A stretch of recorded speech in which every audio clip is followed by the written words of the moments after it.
Lembaga Riset Ekonomi dan Hukum Center for Economic and Law Studies merilis hasil survei terkait kinerja 1 tahun pemerintahan Presiden Prabowo Subianto. Peneliti Selios Galaude Muhammad menyatakan, hasil survei menghasilkan rapor merah bagi pemerintahan Prabowo. Survei melibatkan 2 kelompok, yakni 1.338 responden masyarakat umum dan kelompok expert atau pakar yang melibatkan 120 jurnalis dari 60 lembaga pers mewakili berbagai desk pemberitaan, mulai dari ekonomi, sosial politik, hukum dan HAM, hingga lingkungan. Responden tersebar secara nasional, dari desa hingga perkotaan, mencakup beragam latar sosial dan demografis.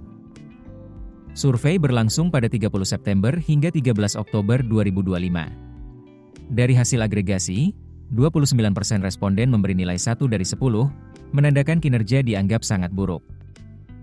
Sebagian lainnya memberi nilai 2 sebanyak 14%, dan nilai 3 sebanyak 20%. Sementara hanya 2% yang memberi nilai 8, dan 1% memberi nilai 9. Tak satu pun memberikan nilai sempurna. Sektor yang paling banyak dianggap belum tertangani dengan baik ialah penegakan hukum dan HAM sebanyak 19%, disusul lingkungan 17%. Lalu, ekonomi 14%, pendidikan 14%, serta sektor kesehatan dan sosial masing-masing 11%. Sisanya menyebut infrastruktur dan pertanian masing-masing 7%. Survei juga turut menyorot postur kabinet yang dinilai terlalu gemuk. Sekitar 96% sepakat harus ada pergantian menteri, dan 98% sepakat harus ada pemangkasan nomenklatur kementerian. Selios menyatakan, hasil survei tersebut merupakan cerminan agregat dari suara publik. Untuk itu, Selios menilai, Presiden Prabowo perlu segera melakukan langkah konkret untuk memulihkan kepercayaan publik. Yakni, dengan melakukan reshuffle kabinet besar-besaran dan pemangkasan nomenklatur kementerian.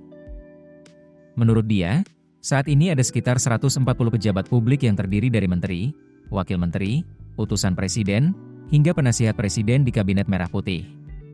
Jumlah ini dinilai terlalu gemuk dan tidak efisien. Selios menyarankan beberapa menteri yang perlu diganti.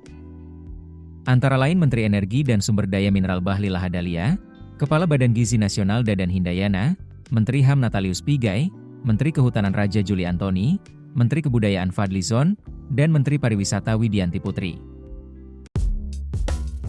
Keputusan bisnis terbaik datang dari data, bukan tebakan. Mudah berlangganan Business Insight dengan subscribe with Google.